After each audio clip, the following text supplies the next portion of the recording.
اور جب کوئی چیز اجتہاد، یہ اکثر لوگ کہتے ہیں نا یہ مسئلہ نبی علیہ السلام کیوں نہیں بتا کے گئے؟ نبی علیہ السلام جان بوجھ کے ایسے مسئلے چھوڑ کے گئے ہیں، اگر آپ بتا کے جاتے ہیں تو امت کے لیے مصیبت کھڑی ہو جاتی۔ اکثر مسائل اجتہاد پہ چھوڑ دیے ہیں تاکہ اس کے اوپر گرفت نہ ہو، اور اس کی اصل وہ حدیث ہے بخاری مسلم دونوں میں، غزوہ احزاب کے موقع پر بنو قریظہ نے بد عہدی کی تھی، تو جب جنگ ختم ہوئی تو حضرت جبرائیل آئے، کہا یا رسول اللہ صلی اللہ علیہ وآلہ وسلم آپ نے تو اپنی زرہ اتار دی ہے اور ہم فرشتوں نے تو ابھی تک زرہ پہنی ہوئی ہے، ٹھیک ہے، تو یہ تو اللہ کا حکم ہے کہ بنو قریظہ سے بد عہدی کا بدلہ لینا ہے، تو اپنے صحابہ کو حکم دیں کہ پہنچے وہاں پہ۔ نبی علیہ السلام نے صحابہ کو اکٹھا کر کے کہا کہ عصر کی نماز بنو قریظہ میں پڑھنی سب نے جا کے، ٹھیک۔ اب راستے میں مغرب کا وقت ہو گیا، عصر قضا ہو گئی، کچھ لوگوں نے قضا ہونے سے بچانے کے لیے راستے میں عصر پڑھ لی، اور کچھ نے مغرب کے وقت میں جا کے عصر پڑھی، اور انہوں نے ظاہری الفاظ پہ عمل کیا۔ بعد میں نبی علیہ السلام کو شکایت ہوئی کہ دو پارٹیاں بن گئی ہیں، ایک نے آپ کی گفتگو کی تھیم کو فالو کیا ہے، یہ میں کہہ رہا ہوں کہ اصل مقصد تھا جلدی وہاں پہنچنا ہے، تو انہوں نے کہا نماز قضا کرنے کا تو حضور نے نہیں کہا تھا، نماز ہم راستے میں پڑھ لیں۔ دوسروں نے کہا نہیں، ہم نے الفاظ پہ عمل کرنا ہے، ہم عصر وہیں پڑھیں گے، اور ان کی قضا ہوگی۔ آپ صلی اللہ علیہ وآلہ وسلم نے دونوں کو کچھ نہیں کہا، حالانکہ تھیم کو انہوں نے ہی فالو کیا تھا جنہوں نے نماز قضا ہونے سے بچا لی تھی، کیونکہ اکثر مقصد تھا جلدی پہنچنا۔ دوسروں نے بھی پہنچ کے کیا کیا، وہاں پہ بھی نماز ہی پڑھی نا جا کے، اینڈ رزلٹ تو یہ ہے کہ وہ کٹھے ہی اویلیبل ہوئے نا۔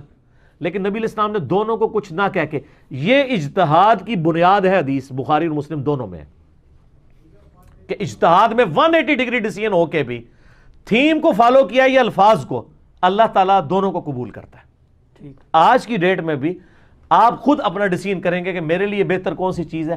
اجتہاد اسلام کی خوبصورتی ہے۔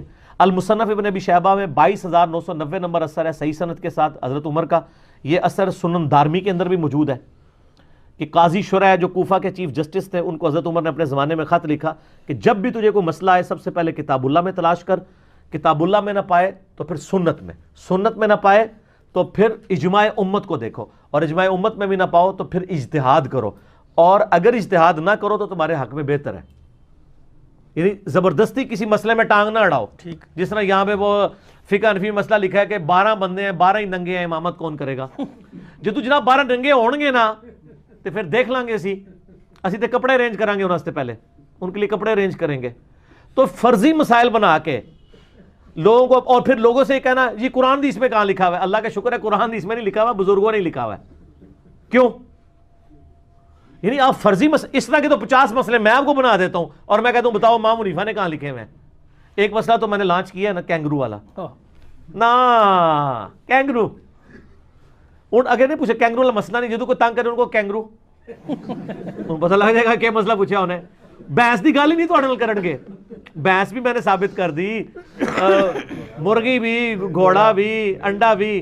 اب یہ بحث شروع کریں ان کو، بحث کو بعد میں دیکھیں گے کینگرو دا دسو، ٹھیک ہے، کینگرو دا اج کل ایک بزرگ نے دسیا، اج کل انہوں دی تقلید اسی کر رہے ہیں، تفنن، تقلید کسی کی بھی نہیں ہے، ٹھیک ہے، ایک ہی شخص ہے جس کو فالو کریں گے اور ایبسولوٹ فالو کریں گے وداؤٹ اینی کنڈیشن۔ ما ضل صاحبکم وما غوا، نبی صلی اللہ علیہ وآلہ وسلم۔ اللہم صلی علی محمد وعلی آل محمد۔